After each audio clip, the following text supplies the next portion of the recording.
Alright everyone, welcome back for another episode of the Twisted Builds podcast. So we're going to go over a couple things on this podcast today. We're going to first do a podcast update, because I've had some stuff go on, which is good, all good news. Build update, and then we're going to go into, I guess, the next subject. So podcast update. Finally figured out what I was doing wrong on the website, the Twisted Builds website for my podcasting stuff. So we are now available on, YouTube, which you're watching. If you're watching this on YouTube, you're seeing it now. We're available on, you can go to my website and download the audio versions of these podcasts. You can go to Apple Podcasts, Google Podcasts, Android Podcasts, iTunes or iHeartRadio should be getting the podcast hopefully within the next couple of days. We're going to see. I also have a support ticket out with Pandora because my RSS feed goes through RSS feed validators just fine, but Pandora wasn't taking it. So I've got a support ticket out with them right now because I want to get it on Pandora. I believe I got an application out for Stitcher. So pretty much anywhere you're going to find a regular podcast, you're going to find this one. So, I'm guessing within the next week, I'll have all the ones I want, and then we'll go from there. So, so that's for, I guess, a podcast update with where you can get them. This is going to be probably the last episode without guests for a bit. I'm going to get, it sounds like Calvin Nelson's going to be the first guest I have on the podcast. So I'm hoping his and my schedule will line up for this next week. I'm still sorting out the software I want to use. I'm probably going to use, I've got some software in mind. So I'm figuring that stuff out so we can get it ready and start in on whatever he wants to talk about. I'm thinking we're probably going to talk about his Studebaker build and his Talon he just got going with an LS4 turbo. I think it's LS4 turbo front wheel drive swap. And just, whatever comes up, I guess. So we're going to go from there. We're going to have some fun. So after that, Nelson Martin's going to be on. He is one of my business partners with the Twisted Builds business. He was the one that designed the 3.5-inch dash display. So we're going to be working or talking with him as well. And we're just going to kind of roll with it. So if you're interested in being a guest on the podcast, please reach out to me. My email is dale@twistedbuilds.com. Or you can reach out to me on Facebook. I'm on Facebook quite a bit, so either or you should be able to get a hold of me and we can get you set up. Give me an idea of what you want to talk about, and we'll go from there. I'm pretty easygoing, so and we'll just roll with it. So that sounds like a plan. Builds update. You guys know the Firebird's parked for right now because once I get the S10 done, I plan on going crazy with that car. So S10 update. I didn't get practically anything done to it this week. I'm filming this on recording this on Sunday, the 16th of August. I finally got to it today. This last week has been just crazy, so I wasn't able to get to it, but I finally got to it today. It's finally on the cab is on the frame, so I was able to finish up the passenger side cab mount. I had to modify it quite a bit actually. Had to cut probably close to 1.5 inches off of it because the way I did the inner rocker panel, the way the factory does it is not the same way I did it because I didn't have the stamped steel that the factory used. So I just had to modify it to make it work, but it wasn't an issue. Got it in. All 4 cab mount bolts go right up into place. I measured it. The cab is within 1/16 of an inch from being square on the frame. Figure that's more than enough. Plenty. I was on one side of the truck, the other side of the truck, went on creeper, one side of the truck, the other side of the truck with a tape measure, and just kept bumping it by hand, moving it around, trying to get it to where it was going to be square. And I got it within a 1/16 of an inch. I was like, yep, that's fine enough, that's good enough, you're not going to see that. So, got that on, and then I finished up the driver's side, or the passenger side cab mount, just to make sure everything was nice and happy. Dropped it on the frame with the new, I got new cab mount bushings for it, because all the old ones were just completely trash. So I got new cab mount bushings for it, and it's sitting on the frame. So I was like, perfect. Got some photos of it. I'll see if I can post some photos on the YouTube video of this. They're going to be available. I need to start a page for that on my website, so I'll probably start a build page on that. Let's be honest, it's probably going to take me a couple of weeks. I've got a lot of irons in the fire right now with stuff going on. So, but I do plan on starting a builds page with that, with the S10 build, and give you guys an update. But both the driver's and passenger side cab mounts are in. The floor pans are fixed. That's all done. So there was a rust hole but on the back of the cab right underneath the rear window. It wasn't, maybe, I don't know, maybe golf ball sized. It wasn't huge. So, okay, this is going to be quick and easy. I'm just going to take my cutoff wheel, cut that section out, plate in a new section. We're done. Yeah, I should know better. Ended up being a nice big old cut. I'm guessing probably at least 1.5 feet long by, I'm going to say probably 5 inches wide out the back. And I'm still going to have to cut some more out of it. What happened was GM or Chevy, whenever they made those trucks, right underneath the rear window, there is like almost like a C-channel, and it's covered because you got the back of the cab and then you got like a C-channel on it. And in the middle of that, they ran the speaker wire. Well, they ran the speaker wire like a foam protective sleeve or whatever. And that foam, I have no doubt, collected water and just rotted all of it. So it's not terrible. I got most of it cut out. I was cleaning up the rust because there's some scale rust on the back part of the cab. So like you have the C-channel, and then right here at the bottom there was rust on it. So I was just taking my screwdriver. I figured I'd clean off all the scale and I'd hit it with some rust stopping primer, sealer type stuff. So that way I wouldn't have to deal with it, and I could sand the outside and I'd be fine. So I was cleaning up the scale off with my screwdriver, getting it prepped, and went right through it. So very small hole. I mean, it's not that big of a hole. Probably, I don't know. It's not just one hole. It's a couple holes. I'd say the biggest one's maybe 1/2 inch diameter. So not huge, but problem. So I'm going to take and probably Monday, which is tomorrow, I'm going to go after work and pick up, I'm hoping I can go after work and pick up some plate metal. The plate metal I've got was for the inner rocker panels, which was a recommendation by a professional bodyman for this thickness. It's way too thick for what I'm trying to do for the body, or for the just panel work. It was perfect for the inner cab mount, or inner rocker panel, because of the fact it was a structural piece. So I got nice thick stuff. I don't remember what gauge it was. It was whatever he told me to get. It's really nice and thick. That way it was a nice sturdy repair for the inner rocker, so there was some meat there, because it's a structural part. So because of that, it's too thick. I'm going to go to the welding shop out near my work, pick up some thinner plate that would be good for body work, and then I'm pretty much going to cut that hole out of the back. Literally, I'm going to take the cab back off the frame, which is going to suck. But I know it'll square up, so I'm not that worried about it now. Pick it back up off the frame, get it back up on jack stand so it's high enough off my bed. Cut the hole out. Probably do some kind of a lip deal or something. Weld a new one in. Smooth grind it so that way I can hit it with some... I'm trying to do as little body filler on this truck as humanly possible. It's just to fill in like little creases and stuff. So... my idea is I'll take and I'll do a lip with the cab, and then I'll put the plate up top here, and then weld it, grind it, and just finish it off with maybe a very, very thin layer of filler or whatever. So that way I get a nice clean coat.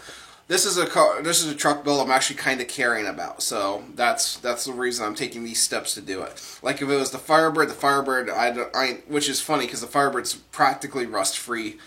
But the Firebird build I didn't really care about, so it didn't really matter. This one I'm caring about.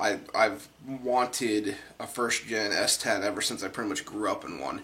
So because of that, I'm going to take the time to do it right, get that done. So that's the S10 update for now. Once I get that done, I have to figure out what my plan is next, because it's been 2 years since I've had this cab, since I started the cab work, or well, technically I was taking the truck apart, and then work started on the cab, cutting the big old hole out in the driver's side floor pan, cutting the rocker out and everything, and starting in. It sat in my back garage because I was working on the Firebird. I got the Firebird where I wanted it, and this year, even like the beginning of this year, I was working on the Firebird, and I should have just probably stopped and worked on the S10. But anyway, hindsight's 2020. It is what it is. I'm now working on the S10. So where was I going with that?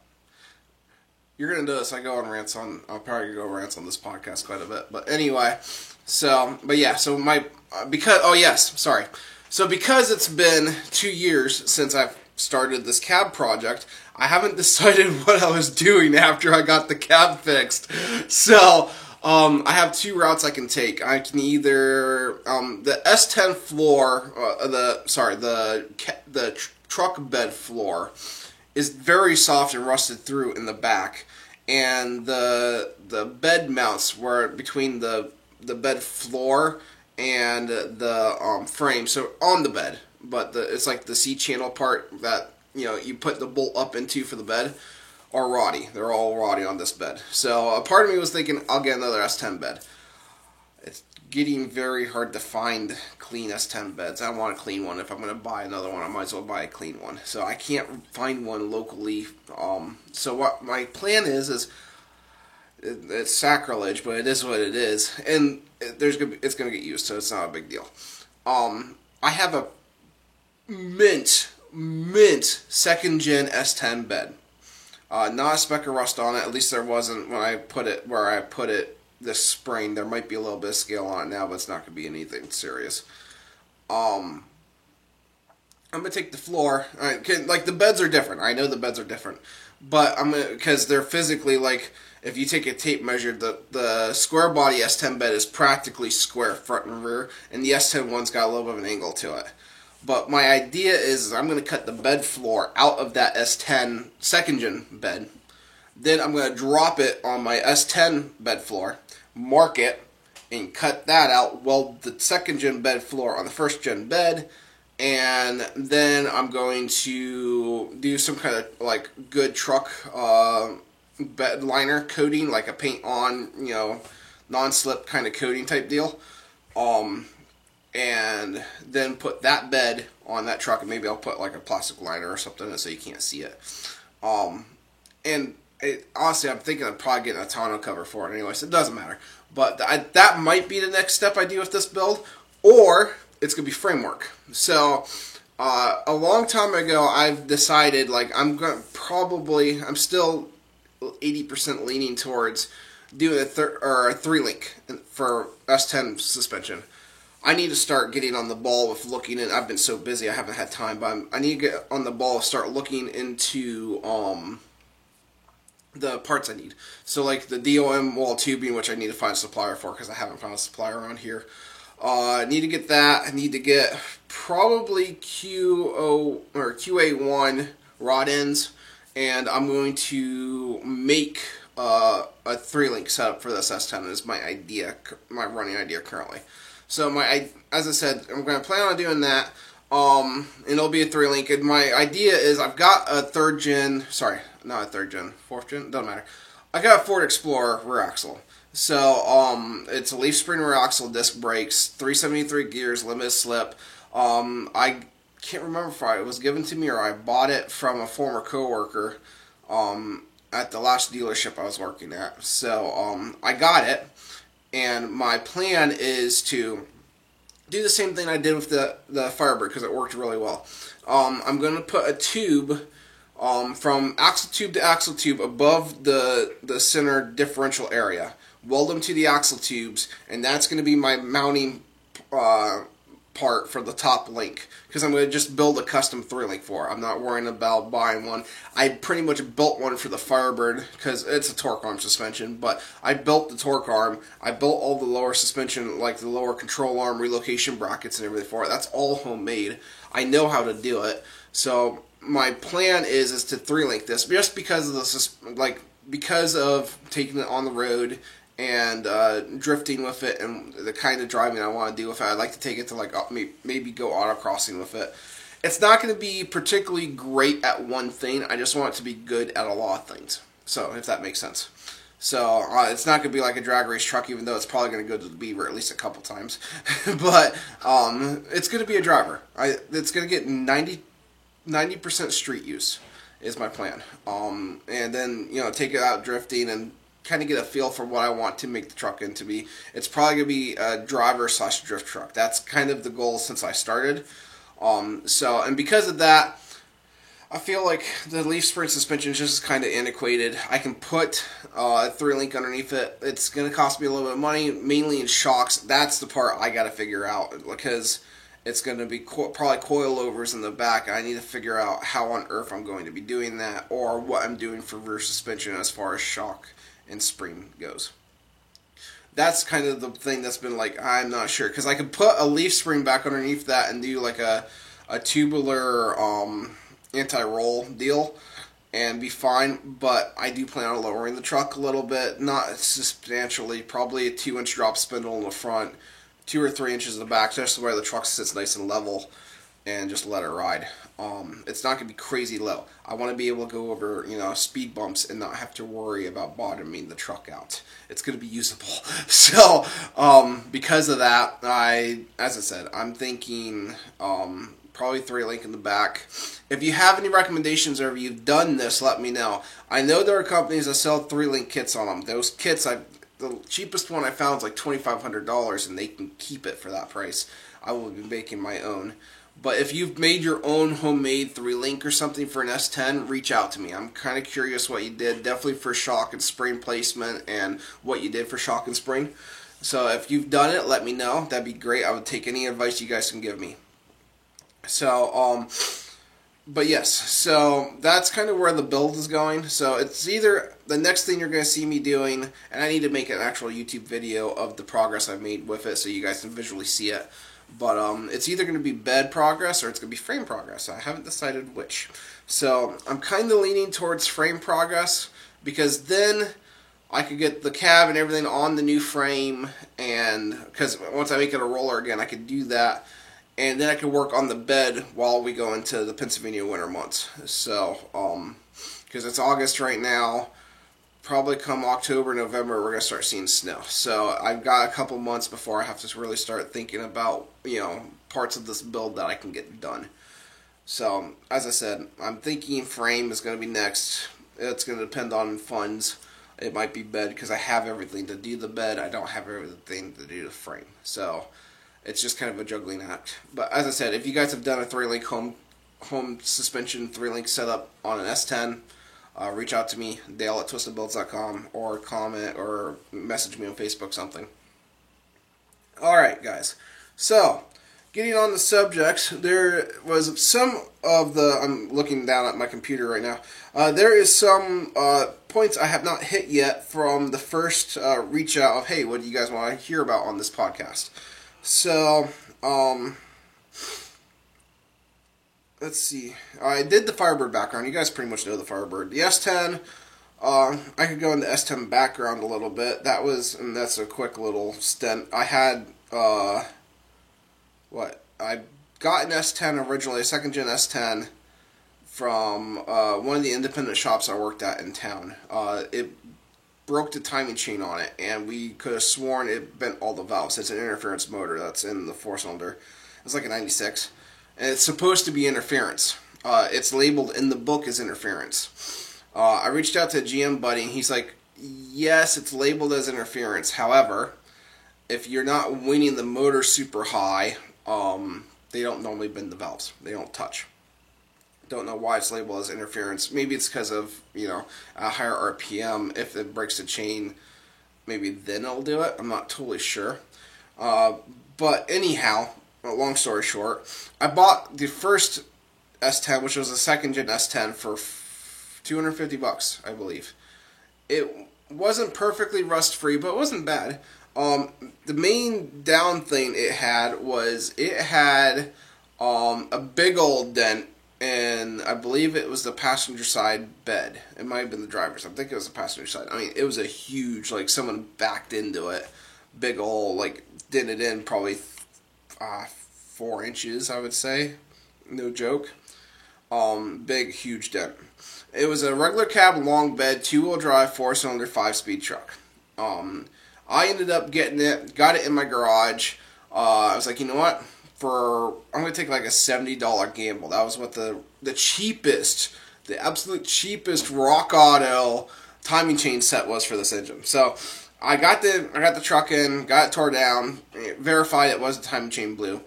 Put a timing chain set in it, put it back together. Drove it for 2 or 3 years like that. It wasn't a daily, but I used it as a truck. I used the truck bed. I filled it full of scrying. It was a long bed. I had that thing on the bump stops a lot of times. Hauling scrap, way overloaded. Didn't care. And anyway, and just other odds and ends, just it was mainly scrap metal and stuff. But anyhow, beat the snot out of that truck. The truck had 180-some thousand, 190-some thousand when I got it. It had just almost 200K when I sold it. Got the truck because that was the way the truck I was going to LS swap. That was the plan. I was going to LS swap that. It was already a 5-speed truck. I went to a junkyard, found a 2-wheel drive MV3500 5-speed that would go right in.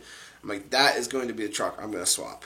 Didn't even care about the bed dent, because again, I was going to do the same thing I'm doing to this first gen S10. I was going to make it into a driver, I was going to make it into a drifter.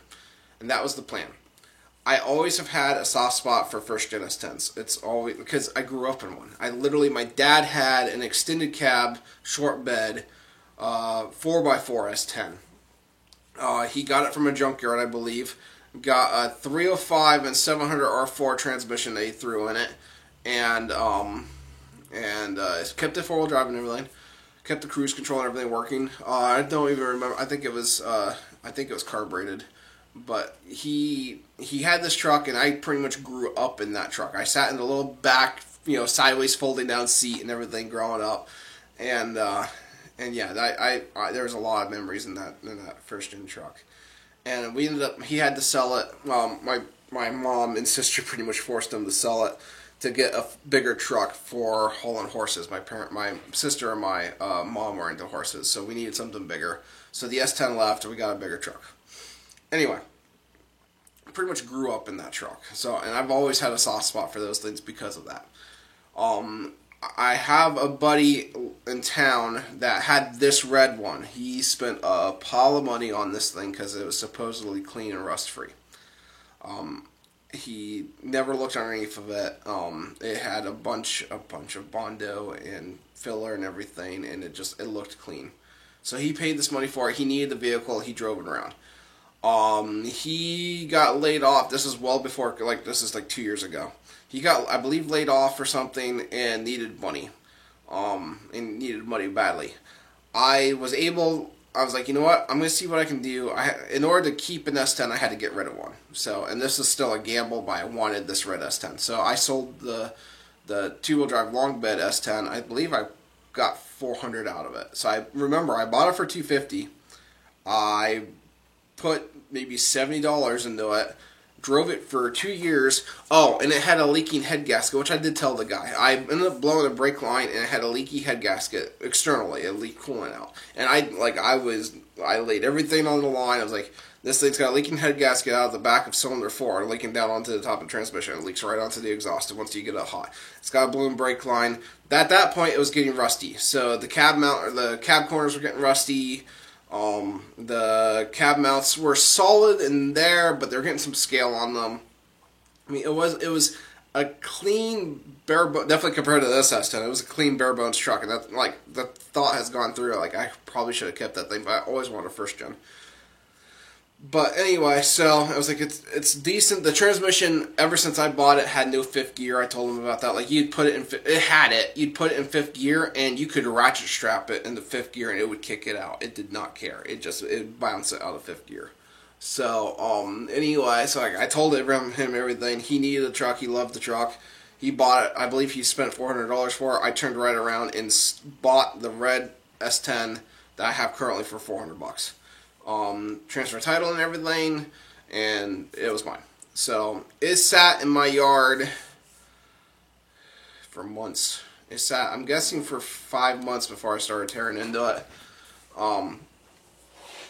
Yeah, and I me and my son was sitting in it. We drive it around up and down the road now and then. Not with him in the passenger seat, mind you, but because I didn't have a car seat or anything. So we'd sit in the yard and rev it up and stuff like that. I had a 4.3 in it, and he loved it. So so I was fine with it sitting for a little bit. I had the S10 or the Firebird going on anyway, so I just sat there. And then I started into it. I got the engine out of it, sold the engine, pulled the trans out of it. I'm always keeping NV3500s. I'm going to be an NV3500 hoarder. So I kept it. And then got the transfer case, everything out of it. Got the whole front clip out of it. That was I pulled it to do the motor, get the motor out, and gutted the interior. Got it up on jack stands, and before I even did all this, I had a whole, I knew, when I bought this truck, I knew of the rust. So when I went to look at it, I was crawling all over this thing. And I pointed out to my buddy, I was like, hey, this thing's not as clean as you think it is. And I ripped the truck apart. And you've seen from my YouTube videos and photos I've posted, if you watch me on Facebook or look at myself on Facebook, this thing had, I literally, once I pulled after I bought it, I pulled the driver's side carpet up, grabbed a hold of the cab mount by hand, and just picked it up by hand. I mean, it wasn't attached to the body, it wasn't attached to the frame, nothing. No tools required at all. It was bad. And I knew that going into it, and I showed him going into it. The bed was rusty, the front clip is rusty, and that's still, I've got to figure out what I'm doing there. It's not, visually it looks good. Core, the radiator support's clean. It's just inner fender well, corner of the outer fenders, stuff like that. It's just, I gotta figure out what I'm doing. I may just do the same thing I did when I bought the truck, which is I got the truck here and then I just unloaded a whole bunch of money at LMC Truck and bought a whole bunch of parts. So I bought, LMC, both floor pans from LMC, the cab mount, support plates, cab mounts. Every piece of rubber for the body mounts and the radiator support, all that rubber stuff, hardware, everything, washers, the whole shebang, got all that, got all new bed mount bolts, and just some other odds and ends, rocker panels, and just other odds and ends I need to do this. So I put a huge order in, came in a couple of big boxes, and I'm thinking I may end up getting fenders and stuff from them as well. I haven't decided yet. But so I bought all this stuff and it was sitting in a box for the longest time in my basement. And that's when a couple of years ago I started into it. I got, as I said, the engine and everything out of it. Cut the floor out of it in the back garage and started welding in the back garage, which has no electric. And because of that, I was like, you know what, I got a generator. The welder doesn't work on the generator. I got heavier gauge cable to get out back there. It's 200 feet from where I was plugging it in. It wasn't enough. I was like, fine, you know what? Me and my buddy this summer played musical cars, put the Firebird out back, brought the S10 into the house garage, and then I've made all kinds of progress since it's been here because I've had power for my welder. That's really the only thing that was stopping me. So, yeah, but yeah, I guess that was the background for the S10. Again, I apologize. I can get into some rants. But, okay. So, but yeah, that was S10 background. Product updates, still working on the Speeduino stuff. Gotta build a couple boost controllers, just for stock, and just some other odds and ends. But yeah, so, I'm just going through my list here. Let's see.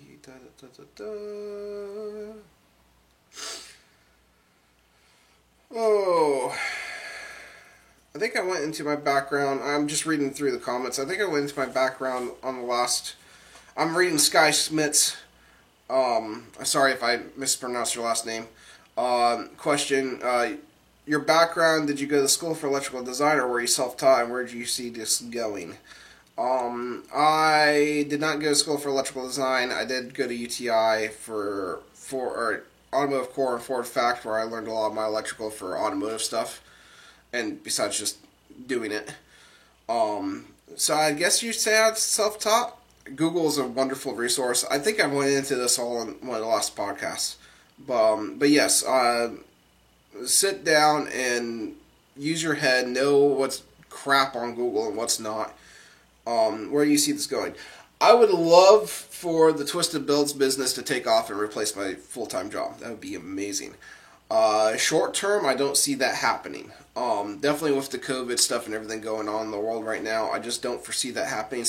My sales have plummeted. I mean, and I'm not here to like, harp or anything about that or whatever. But yeah, so my sales have dropped. Now I'm beginning on, I've gotten a couple of dealers coming on board for the Spoolie Boy boost controller. So I'm hoping that they take off because the boost controller is amazing. I've had a couple more installs with nothing but great success so far, or success stories. So they're an awesome boost controller. I'm trying to get it off the ground. I tried reaching out to Summit and Jegs, and no one's biting. So it's mainly the other.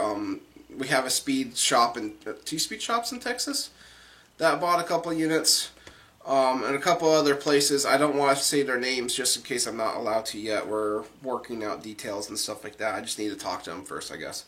But anyway, so yes, so that's happening. Still working on the Speeduino stuff. It's going through yet another revision. I need to just sit down and be like, this is what it's going to be. But yeah, so it's still going to be in the same box, like the box I showed you guys on my YouTube video. It's still going to be in the same box. I'm thinking 8-channel ignition and fuel now. Doing also, I don't know if I've mentioned on the podcast, I might have. Ignition only control for like the guys who are insistent on running carburetors and LS stuff.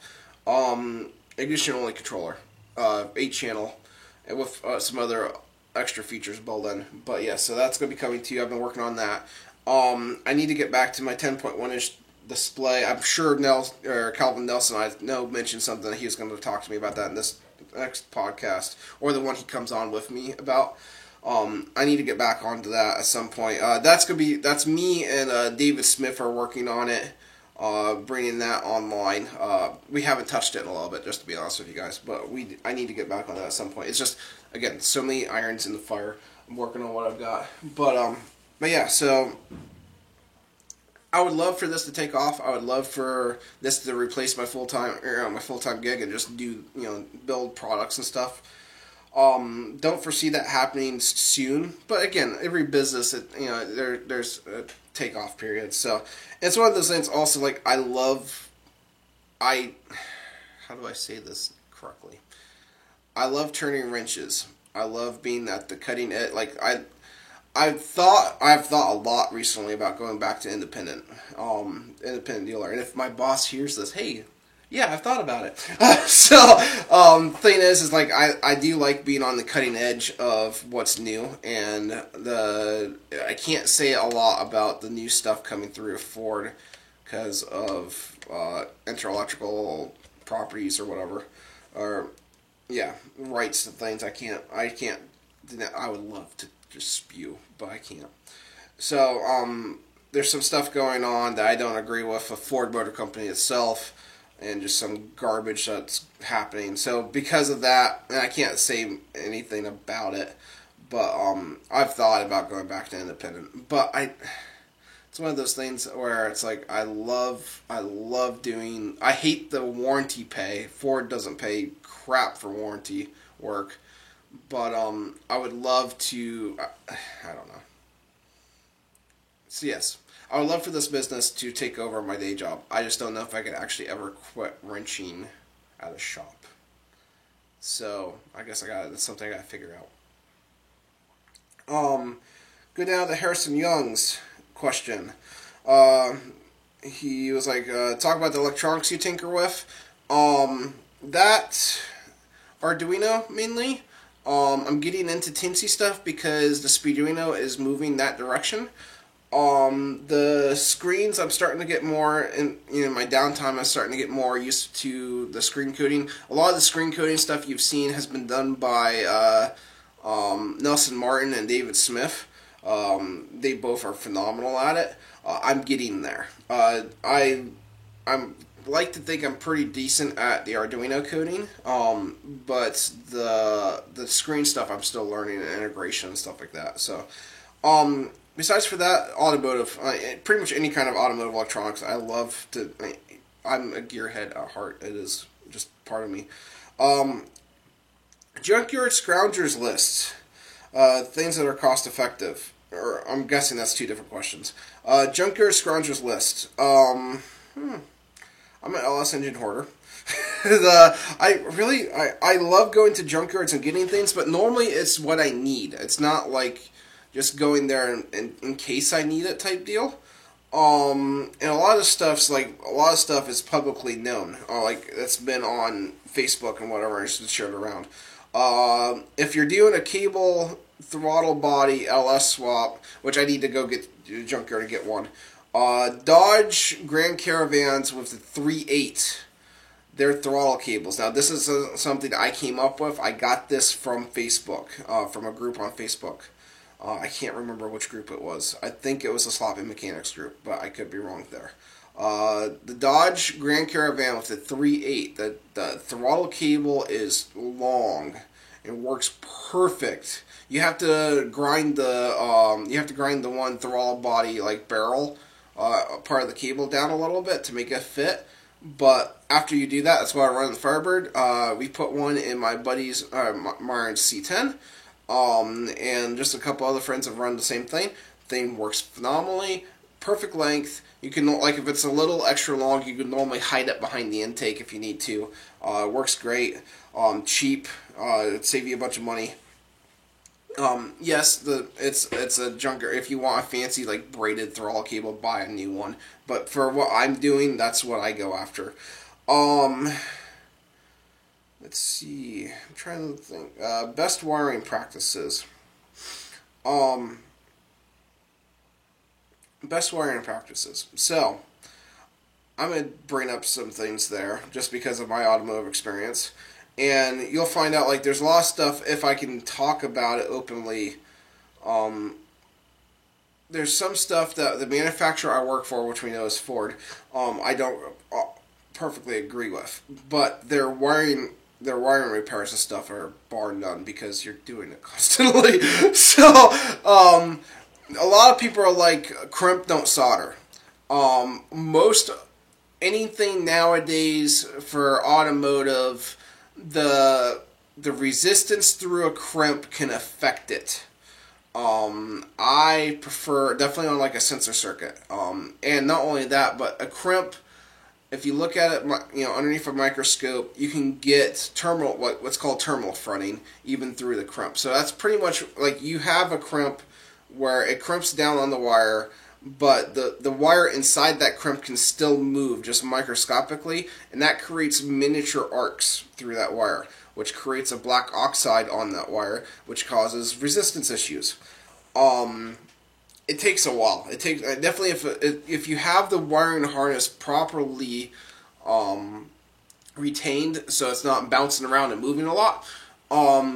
It's not going to be. You're probably never going to know it in the lifetime you've owned that vehicle. If the wiring harness is not properly retained, you're going to notice it. So, I'm always a proponent of soldering the wires together. So definitely sensor wires. Anything with like a 5 volt VREF or a 3.3 volt VREF or an oddball VREF that the factory will use. There's some like Ford circuits that they love like 7.4 volt VREF. I have no idea why, but whatever. Stuff that's on a VREF circuit, sensor circuits. You're not supposed to repair anything airbag related. That's a harness replacement. At the dealer, that's the way it is. My personal vehicles, solder bearing or silver bearing solder. The thinnest stuff you can find, like I use like 0.15. It's like practically you can literally take the wire or the solder and break it in half if you need to. And I have on multiple occasions if I need a small little piece. You can use the silver bearing solder, the thinnest stuff you can find, to fix ABS stuff. It's not done, like, I do not do this on other people's cars, period. I do it because it's a liability issue. I will do it on my own stuff if I need to, because it's fine. It's a perfectly fine repair. It has to be silver bearing solder because of the resistance. Again, I don't recommend doing that. Don't hold me liable for it, but do with this knowledge whatever you want to. Besides for that, thin solder, I solder stuff together. I love the heat shrink that has the glue in it or the gel in it or whatever you want to call it, where you heat it up and it oozes out the ends to make it a watertight seal.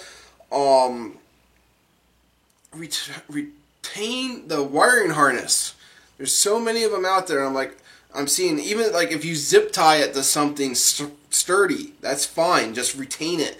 Because of the fact that the wiring harnesses, whenever you don't retain them and they have movement to them, you can cause even breakage inside that wire because it's moving back and forth. So, but yes, so pretty much besides that, I love soldering stuff together. Clean this copper before you do it.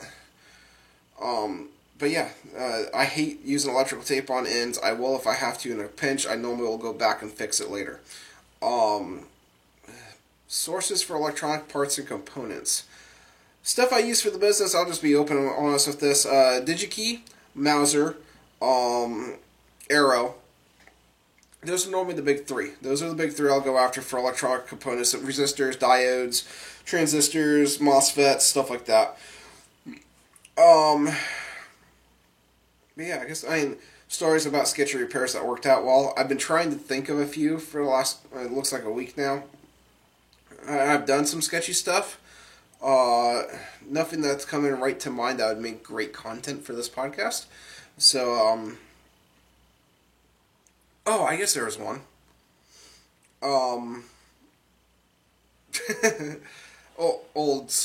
Again, small engine history. Had an engine that cracked a cylinder wall. I think it was an 8-horse Briggs. Cracked a cylinder wall. Because I was doing some dumb stuff to it. And anyway, ended up filling that crack. It's not liquid cooled or anything, it's an air-cooled motor. So I ended up filling that crack with JB Weld. Not the quick stuff either, the regular JB Weld. Let it cure for 48 hours. I hit it with a hone, put it back together. That engine, I think, is still running. So, but yeah, no, automotive related, I'm sure it'll come to me. I'll probably bring it up later in this podcast in a different episode, but nothing I can think of off the top of my head. Go back to Sky Smith's first question. Snowball ideas for new gadgets or history of some device. I think I went over the history of the spoolie or the simple dial boost in one of my last ones. Snowball ideas for new gadgets. Transmission control. I've been working on it. I've been getting questions constantly. It's coming. It's going to be in one of these little cases if I can make everything fit. I'm contemplating about ditching the Arduino 2560, even the mini one, and going straight to the Tinsy for it, just because it's a faster processor, more clock speed, yada yada yada. So it has built-in CAN bus as long as you put a transceiver on board. So yes, that's one of the new gadgets I would love to get into for full ADE control. For all 60E, I've been getting a lot of questions about that. That's fun. I know 4L80E like the back of my hand because that's why I run it for performance applications. 4L60E has a downshift solenoid. So it's not like a 4L80E where you have like one, first gear, second gear, third gear, fourth gear solenoid, and you're done. Or technically, you're on and off 3 different solenoids and getting 4 gears out of them. With the 4L60E, you have a 3-2 downshift solenoid. I've been trying to get my head wrapped around how to code that correctly to make it work. Now, obviously, people have done it because the factory does it. But I've been trying to figure that out. Because I would love for this controller to run both the 60 and the 80E. I haven't gotten there yet. And it's not on the front burner. So if anyone asks me about it, no, the transmission control stuff's on the front burner right now. It's coming. It's a major safety deal. So, because it's running the transmission. You don't want it to go from 4th gear to 1st gear on, or say 3rd gear with a full ADE and command 1st gear at 100 and some mile an hour. You don't want that to happen. So it's a major safety thing. It's a slow moving wheel and I'm working on it. But, really, I think that's going to be everything that everyone asked about. So, I think we're going to stop there for this week's podcast. Hopefully I haven't bored you to death. next week it's going to get more interesting. So I want to start getting guests on the podcast. So be prepared if you're watching this on YouTube. The YouTube video quality is probably going to plummet because I haven't gotten, like, I ordered some stuff in for my web, like I ordered a webcam in, I ordered a headset in, just a little, nothing great, but better than the camera I'm using currently. They're not going to be in for this first podcast with a guest. I believe the guest is going to be Calvin Nelson.